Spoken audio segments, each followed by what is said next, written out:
अस्सलामुअलैकुम वरहमतुल्लाहि वबरकातुहू। अगर आपका नाम SIR 2002 या 2003 की SIR लिस्ट में नहीं है, वोटर लिस्ट में नहीं है, और आपके वालिद का भी नाम नहीं है, आपके दादा का भी नाम नहीं है, आपके परिवार में किसी का भी नाम 2003 की वोटर लिस्ट में अगर नहीं है, तो फिर आपको SIR फार्म किस तरीके से भरना है, किस तरीके से फिलअप करना है और आपको क्या करना है, इस वीडियो को देखकर आपके सारे सवालों के जवाब मिल जाएंगे, सारे डाउट क्लियर हो जाएंगे। तो आपसे गुजारिश है कि इस वीडियो को ध्यान से देखें और इस वीडियो को पूरा देखें। आपकी सारी मुश्किलें, सारी टेंशनें ख़त्म हो जाएंगी। जो लोग टेंशन में हैं कि जिनका नाम SIR 2003 की SIR लिस्ट में नहीं है, उनको क्या करना है, तो उन लोगों के लिए ये वीडियो देखना बहुत ज़्यादा ज़रूरी है। वो पूरी वीडियो देखें, उनके सारे डाउट क्लियर हो जाएंगे, सारी टेंशनें ख़त्म हो जाएंगी, सारे सवालों के जवाब मिल जाएंगे। तो चलिए सबसे पहले इस वीडियो को देख लेते हैं, उसके बाद में कुछ बात करते हैं। आज के इस वीडियो के अंदर हम बात करने वाले हैं कि SIR 2003 की जो वोटर लिस्ट है, उस वोटर लिस्ट के अंदर अगर हमारा नाम या फिर हमारे परिवार के किसी भी सदस्य का जो नाम है, हमारे मम्मी पापा का, दादा दादी का जो नाम है, वो अगर सम्मिलित नहीं है, तो ऐसे में हमें ये जो SIR का इन्यूमरेशन फॉर्म है भरना है या नहीं भरना है, क्या डॉक्यूमेंट सबमिट करने होंगे, क्या इसका प्रोसेस रहेगा, आज के इस वीडियो के अंदर हम बात करने वाले हैं। तो SIR इन्यूमरेशन फॉर्म भरना काफ़ी ज़रूरी है, क्योंकि ये नागरिकता भी आपकी डिसाइड करने वाला है ना, कि आपके जो मम्मी पापा हैं, अगर उनकी जो डिटेल है वो पहले 2003 की वोटर लिस्ट के अंदर अगर सम्मिलित है, तो आप आने वाले मतदान के अंदर मतदान कर पाओगे, अपना जो नाम है वोटर लिस्ट के अंदर सम्मिलित करा पाओगे। लेकिन अगर कोई व्यक्ति ऐसा है, उसके मम्मी पापा का नाम नहीं है, तो उसकी नागरिकता पर सवाल उठ सकते हैं। आपको कुछ डॉक्यूमेंट्स देने पड़ सकते हैं कि आपका नाम क्यों रखा जाए वोटर लिस्ट के अंदर। तो ये है कुछ इन्यूमरेशन फॉर्म जो कि ऑफलाइन के अंदर आप भरते हो। इन्यूमरेशन फॉर्म के अंदर बेसिकली प्री प्रिंटेड ये फॉर्म आपको इलेक्शन कमीशन ऑफ इंडिया की तरफ से दिया जाता है, जिसके अंदर जो भी आपकी वर्तमान इंफॉर्मेशन होती है 2025 वाली, वो यहाँ पर पहले से फिल्ड रहती है। आपका पार्ट नंबर, सीरियल नंबर यहाँ पर मेंशन किया गया होता है। इसी के साथ में एक QR कोड दिया गया है, जिसको स्कैन करके इसकी जो डिजिटल इंफॉर्मेशन है वो आप देख सकते हो। पुराना जो फोटो है वो यहाँ पर दिखाया गया है, नया फोटो यहाँ पर चिपकाना होगा, जो कि नया जो वोटर कार्ड आपको मिलेगा उस पर ये लग करके आएगा। ठीक है। अब यहाँ पर इस फॉर्म को 3 सेक्शन के अंदर डिवाइड किया गया है, जो कि डिपेंड करता है कि कौन सा सेक्शन आपको भरना है। ठीक है। जैसे कि इलेक्शन कमीशन ऑफ इंडिया ने हर वोटर को 4 कैटेगरी के अंदर डिवाइड किया है, A, B, C, D। तो वो कैटेगरीज क्या है, जैसे कि ये जो सेक्शन है ये तो सभी को भरना है। यहाँ पर आप जो देख पा रहे हो, date of birth, Aadhaar number, name हो गया, फादर नेम, मदर नेम, पति का नाम पुरुष भर रहा है तो उसे अपने जीवन साथी का नाम यानी कि पत्नी का नाम दर्ज करना है।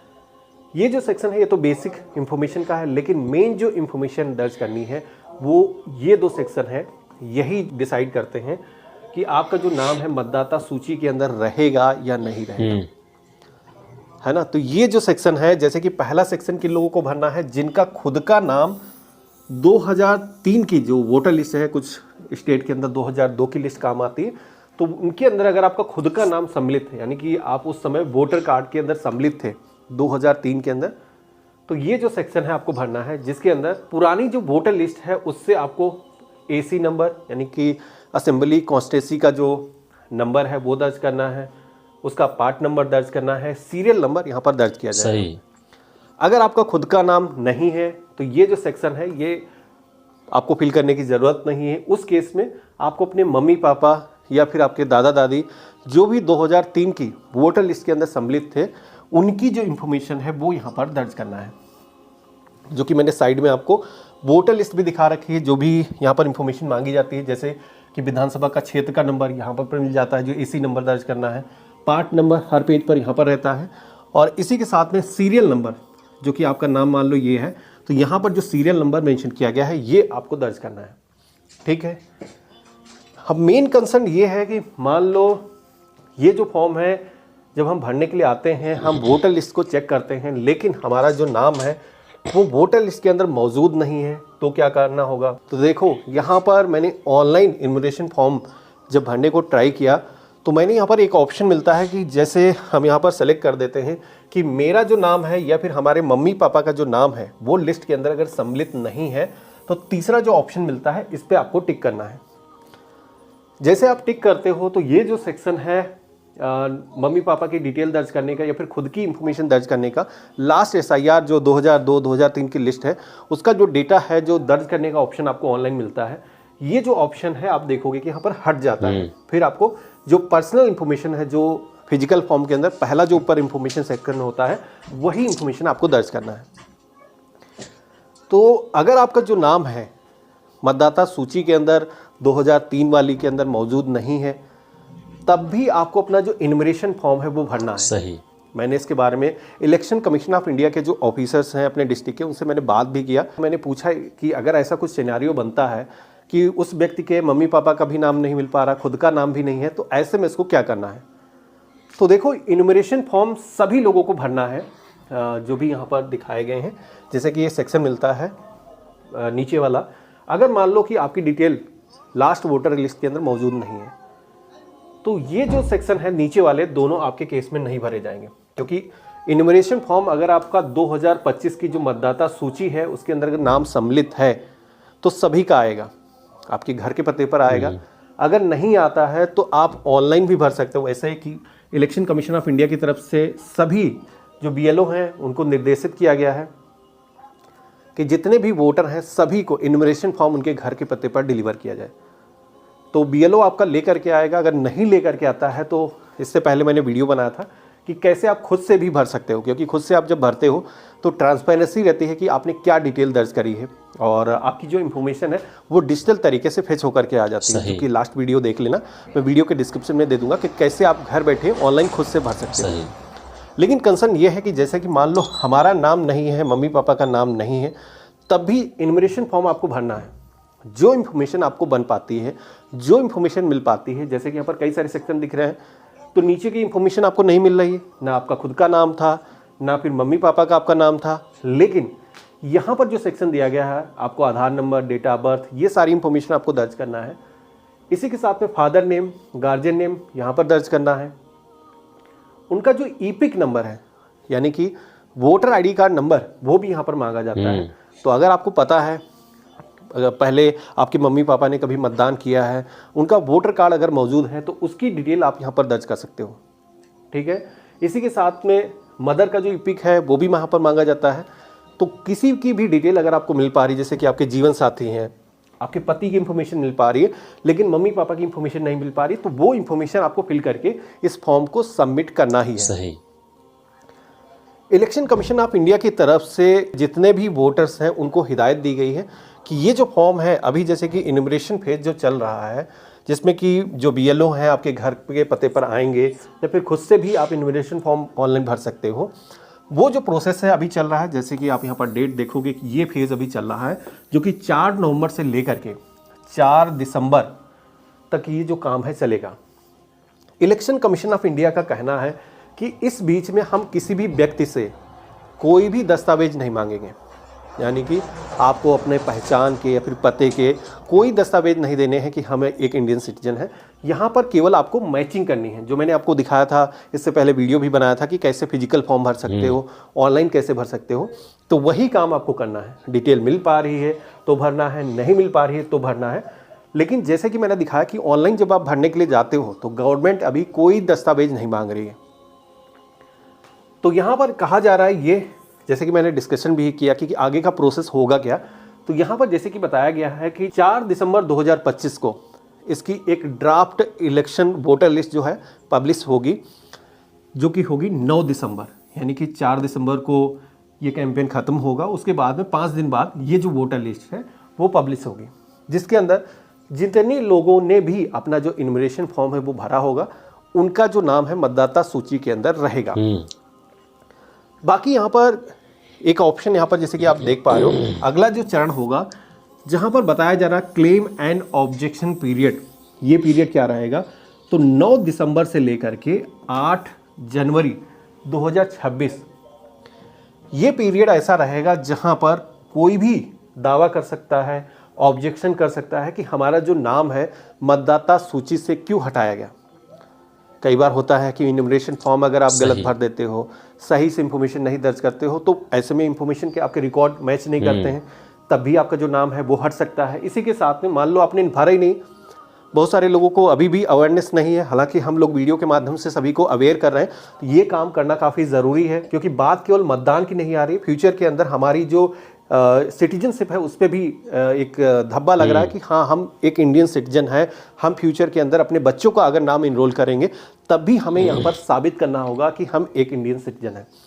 तो यहाँ पर ये जो पीरियड होगा इसके अंदर दावा कर सकते हो, मान लो आपने लिस्ट देखा, आपने इन्यूमरेशन फॉर्म भरा था लेकिन नाम आपका नहीं आया, तो आप दावा कर सकते हो यहाँ पर ये पीरियड रहेगा। इसी के साथ में नोटिस फेज, ये जो फेज है यहाँ पर देखोगे कि बताया जा रहा है कि यहाँ पर हेयरिंग होगी, वेरिफिकेशन होगा। ये जो पीरियड है यहाँ पर ही आपको अपने जो दस्तावेज हैं वो शेयर करने हैं, यानी कि अगर आपका जो नाम है तो आपको कोई दस्तावेज देने की ज़रूरत नहीं, बस ये जो इन्फॉर्मेशन फॉर्म है, इन्यूमरेशन फॉर्म है, इसको ही आपको सबमिट करना है। लेकिन अगर आपका खुद का नाम नहीं है, आपके मम्मी पापा का नाम नहीं है, तो गवर्नमेंट की तरफ से करीब 11 ऐसे दस्तावेज हैं जिनकी जो सूची है वो जारी की गई है, उन दस्तावेज को आपको देना होगा। 11 सारे नहीं देने, एक दस्तावेज या फिर किसी के केस में 2 दस्तावेज देने की ज़रूरत होगी, जो कि डिपेंड करता है आपकी एज क्या है। ठीक है, तो ये जो फेज रहेगा 9 दिसंबर से लेकर के 8 जनवरी 2026 तक का, यहाँ पर क्लेम ऑब्जेक्शंस होंगे। इसी के साथ में नोटिस फेज ये रहेगा 9 दिसंबर से लेकर के 31 जनवरी 2026 तक। तो इसके अंदर ज़्यादा टाइम दिया गया है, यहाँ पर ये जल्दी खत्म हो जाएगा। तो ये यहाँ पर पीरियड रहेगा जब आपको दस्तावेज देने होंगे। फाइनल जो वोटर लिस्ट पब्लिश होगी वो रहेगी 7 फरवरी 2026। समझ गए? इस डेट को ही फाइनल काम हो जाएगा कि भाई जो जो रहेगा लिस्ट के अंदर फ्यूचर के अंदर वही मतदान कर पाएगा, जो नहीं रहेगा उसका जो नाम है वो हट जाएगा। ठीक है, तो ये तो होगी डेट्स की बात कि हमें अभी कोई दस्तावेज नहीं देने हैं, जब गवर्नमेंट की तरफ से मांगा जाएगा। क्योंकि गवर्नमेंट का कहना ये है कि अगर वो भारतीय नागरिक है, बाहर से कहीं से नहीं आया है, तो कहीं ना कहीं उसके मम्मी पापा का नाम होगा ही। लोगों को प्रॉब्लम ये आ रही है कि कई बार क्या होता है, हम एक जगह से दूसरी जगह पलायन कर जाते हैं, हम शिफ्ट कर जाते हैं, तो ऐसे में हमें पुरानी जगह की जो इन्फॉर्मेशन है, यानी कि जो इन्यूमरेशन फॉर्म आप देखते हो, इसके अंदर जो इन्फॉर्मेशन दर्ज की जाएगी, बहुत सारे लोगों को कन्फ्यूजन ये रहता है कि यहाँ पर इन्फॉर्मेशन हम वर्तमान की खोज रहे हैं। ये वर्तमान की इन्फॉर्मेशन नहीं पूछी जा रही, ये बात हो रही है 2003 की। अभी तो जहाँ पे आप हो गवर्नमेंट को पता है, लेकिन 2003 के अंदर आप कहाँ पे मतदाता थे? आप नहीं थे, आपकी उस समय 18 साल एज नहीं हुई थी, तो आपके मम्मी पापा होंगे, तो इस सेक्शन के अंदर मम्मी पापा की जो डिटेल है वो दर्ज करना है। तो ये ध्यान रखना, मोस्टली लोगों की क्वेरी यही आती है कि भाई ये नाम नहीं मिल पा रहा, तो पुराने आप मम्मी पापा से पता करो कि कहाँ पे वो लोग रहते थे, कौन सा पोलिंग बूथ लगता था। आप उस एरिया के अपनी जो पोलिंग बूथ की लिस्ट है देख लो, क्योंकि कुछ ऐसे पोलिंग बूथ हैं जहाँ पर एक से ज़्यादा भी मतदाता सूची है, क्योंकि पोलिंग बूथ बड़ा होता है तो वहाँ पर एक से ज़्यादा भी मतदाता सूची रखी जाती है। ठीक है, तो यहाँ पर 2003 की इंफॉर्मेशन देना है। और महिलाओं के केस में भी बता देता हूँ, अक्सर आप सभी के सवाल आते हैं, याद आ रहे तो मैं बता देता हूँ कि ये जो सेक्शन भरना है, ये जैसे कि शादी होकर के नई जगह महिला आती है, लेकिन यहाँ पर पति की इंफॉर्मेशन इसमें नहीं दर्ज करनी, नीचे वाले सेक्शन के अंदर ये रहेगी उसके मम्मी पापा की, यानी कि उसका जो जन्म है कहाँ पे हुआ है, कहाँ पे वो मतदाता थी, अगर वो नहीं थे तो उसकी मम्मी पापा कहाँ पे मतदाता थे 2003 के अंदर। ठीक है, ये क्लियर होगा। तो वहाँ पे आपको देखना है महिला के केस में, हालांकि हम डेडिकेटेड इसका वीडियो लेकर के आएंगे कि उसका जो इन्यूमरेशन फॉर्म है कैसे भरना है। चलिए अब हम आगे बात करते हैं, ऑनलाइन भी भर सकते हो, इसका वीडियो हमने बना रखा है। तो ये डेट्स मैंने समझा दी है कि अभी आपको चिंता करने की ज़रूरत नहीं है, जो भी डिटेल आपकी बन पाती हैं वो आपको फॉर्म के अंदर भरना है और आपको सबमिट कर देना है। दस्तावेज क्या क्या लगेंगे, तो यहाँ पर जैसे कि बताया गया है, मैंने शुरुआत में डिस्कस किया था कि ABCD कई सारे कैटेगरीज के अंदर वोटर्स को डिवाइड किया गया है, उसी के हिसाब से आपको वेरी करता है कि आपको दस्तावेज देने की ज़रूरत होगी या नहीं होगी। जैसे कि यहाँ पर A कैटेगरी के जो वोटर्स हैं उनको कहा जाएगा, जैसे कि 1 जुलाई 1987 से पहले वो मतदाता सूची के अंदर उनका जो नाम है था।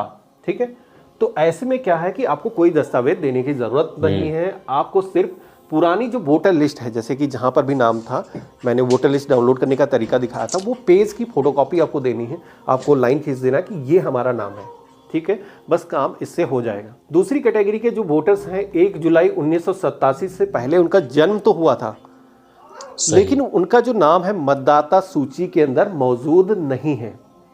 तो ऐसे केस में क्या है कि अपनी जो जन्म तिथि है, जन्म स्थान साबित करने के लिए 11 ऐसे डॉक्यूमेंट हैं, मैं आगे डॉक्यूमेंट की लिस्ट भी दिखाऊंगा, उनमें से कोई एक दस्तावेज देना होगा, ठीक है। तो एक दस्तावेज आप दे दोगे अगर आपका जो जन्म है इससे पहले हुआ है, ठीक है, तो आपका काम हो जाएगा। लेकिन सी कैटेगरी के जो वोटर्स हैं उनको कुछ अन्य दस्तावेज देने हैं, जैसे कि आपका जो जन्म है 1 जुलाई 1987 से लेकर के 2 दिसंबर 2004 के बीच में हुआ है। तो ऐसे बीच में क्या है कि इनको कुछ अन्य दस्तावेज भी देने हैं। तो यहाँ पर क्या दस्तावेज लगेंगे, 2 डॉक्यूमेंट देने हैं। पहला डॉक्यूमेंट ये है कि अपनी जो जन्म तिथि है उसका स्थान साबित करने के लिए एक दस्तावेज चाहिए। इसी के साथ में माँ बाप में से किसी एक का जन्म तिथि या फिर उसका स्थान साबित करने के लिए एक अन्य दस्तावेज देना होगा, यानी कि 2 दस्तावेज देने होंगे, ठीक है। डी कैटेगरी, ये कैटेगरी क्या रहेगी, अगर आपका जो जन्म है 2004 के बाद में हुआ है, ठीक है, तो ऐसे में क्या है कि आपको यहाँ पर 3 डॉक्यूमेंट देने होंगे। 11 डॉक्यूमेंट की जो लिस्ट है उसमें से 3 दस्तावेज देने होंगे। एक तो अपनी जन्मतिथि, जन्म स्थान को साबित करने के लिए, और इसी के साथ में बाप का जो है जन्मतिथि और स्थान साबित करने के लिए, और माँ का भी जन्मतिथि और स्थान साबित करने के लिए, यहाँ पर अगर 2 दिसंबर 2004 के बाद में जन्म हुआ है, ठीक है। यहाँ पर ऐसा बताया जा रहा है कि सी और डी, ये 2 सेक्शन यहाँ पर जैसे कि दिखाए गए हैं, इन वोटर्स को, जैसे कि आप देखोगे कि एज ग्रुप आपका वेरी करेगा, मोस्टली लोग इन्हीं कैटेगरी के अंदर आएंगे। तो यहाँ पर ऐसा कहा जा रहा है कि इन कैटेगरीज के अंदर अगर आप आते हो और 2003 या 2 वाली जो मतदाता सूची है उसके अंदर आपका जो नाम है वो सम्मिलित है, तो ये कोई भी डॉक्यूमेंट आपको देने की ज़रूरत नहीं है। ये यहाँ पर आप मेंशन देख सकते हो, लिस्ट में नाम है तो कुछ भी देने की ज़रूरत नहीं है। लेकिन नाम नहीं है तो फिर दस्तावेज क्या क्या लगेंगे, तो ये लिस्ट आ जाती है दस्तावेज की। 11 ऐसे दस्तावेज हैं जो कि दिए जा सकते हैं, लेकिन आधार कार्ड इसमें मान्य नहीं है। आधार कार्ड केवल आइडेंटिटी के तौर पर आप दे सकते हो, पहचान के तौर पर, वो ना ही डेट ऑफ बर्थ का प्रूफ है, ना ही एड्रेस का प्रूफ है। तो यहाँ पर आपको इनमें से डॉक्यूमेंट देखने हैं, जैसे कि एक डॉक्यूमेंट आपका हो सकता है बर्थ सर्टिफिकेट, अगर आपके पास में है तो आप दे सकते हो। पासपोर्ट अगर आपके पास में है तो आप दे सकते हो। इसी के साथ में जाति प्रमाण पत्र, OBC, SC, ST caste certificate अगर आपका बना हुआ है तो वो भी यहाँ पर दिया जा सकता है। इसी के साथ में अगर आपका निवास प्रमाण पत्र बना हुआ है तो वो यहाँ पर दे सकते हो। 10वीं या फिर कोई कॉलेज के अंदर आपने पढ़ाई की है, उसका सर्टिफिकेट या फिर मार्कशीट अवेलेबल है तो वो आप यहाँ पर दे सकते हो। यहाँ पर आप देख पा रहे हो मेंशन किया गया है। इसी के साथ में परिवार रजिस्टर की नकल, जिसके अंदर फैमिली की पूरी ट्री बनती है कि किसके माता पिता क्या थे, तो वो भी यहाँ पर दिया जा सकता है। सरकार द्वारा दी गई कोई ज़मीन या फिर मकान के कोई कागज़ हैं, आपको कोई हाउस अलाट हुआ है या फिर आपके मम्मी पापा को कोई हाउस अलाट हुआ है, कोई लैंड आपको मिली है, जैसे कि अभी कॉलोनी वगैरह मिलती है, तो वैसा कुछ अगर आपको हुआ है तो वो आप यहाँ पर बता सकते हो। 1 जुलाई 1987 से पहले सरकार द्वारा कोई पहचान का प्रमाण पत्र अगर जारी हुआ है, कोई सर्टिफिकेट अगर जारी हुआ है तो वो आप यहाँ पर दे सकते हो। इसी के साथ में LIC और आप देखोगे कि बैंक या फिर पोस्ट ऑफिस की तरफ से कोई डॉक्यूमेंट जारी हुआ है जो कि 1/7/1987 के पहले अगर जारी हुआ है, ठीक है, अगर उससे पहले जारी हुआ है, यहाँ पर डेट मेंशन करी गई है, तो वो भी यहाँ पर दस्तावेज दे सकते हो। इस बेस पर भी आपका जो नाम है वो लिस्ट के अंदर मौजूद रहेगा, ठीक है। अगले दस्तावेज की बात करें, सरकारी नौकरी का कोई पहचान पत्र अगर है, कोई पेंशन कागज है तो वो दे सकते हो। वन अधिकारी द्वारा प्रमाण पत्र दिया जा सकता है। इसी के साथ में 11वां दस्तावेज है, अगर आपके पास में NRC डॉक्यूमेंट मौजूद है, NRC लिस्ट के अंदर अगर आपका नाम है, नेशनल रजिस्ट्रार ऑफ सिटीजन, तो ये भी आप दे सकते हो। तो ये कुछ ऐसे दस्तावेज हैं जो कि दिए जा सकते हैं, लेकिन अभी इन दस्तावेज की ज़रूरत नहीं है। अभी ज़रूरी है इन्यूमरेशन फॉर्म भरना। जब नोटिस पीरियड आएगा आपके पास में, कोई गवर्नमेंट की तरफ से नोटिस आता है कि भाई आपको दस्तावेज देने हैं, तब आपका नाम सम्मिलित रहेगा, तब जा करके आपको काम करना है। तो आपने इस पूरी वीडियो को अच्छे तरीके से समझ लिया होगा, देख लिया होगा, और हम उम्मीद करते हैं कि आपके सारे डाउट क्लियर हो गए होंगे, सारे सवालों के जवाब आपको मिल गए होंगे कि अगर आपका नाम या आपके वालिद का नाम या आपके दादा का नाम, आपके परिवार में किसी का भी नाम 2002-2003 की SIR लिस्ट में नहीं है, तो फिर आपको क्या करना है, इस वीडियो में देखकर आप पूरी तरीके से अच्छे तरीके से समझ गए होंगे। तो ये वाली इन्फॉर्मेशन अगर आपको पसंद आई हो तो वीडियो को लाइक करके वीडियो को आगे शेयर ज़रूर करें, ताकि ये वाली इन्फॉर्मेशन दूसरे लोगों तक भी पहुंच जाए। इसी के साथ आज की इस वीडियो का अख्तिताम करते हैं। अपना ख्याल रखें, दुआओं में याद रखें। मिलते हैं अगली वीडियो में, तब तक के लिए अल्लाह हाफिज़।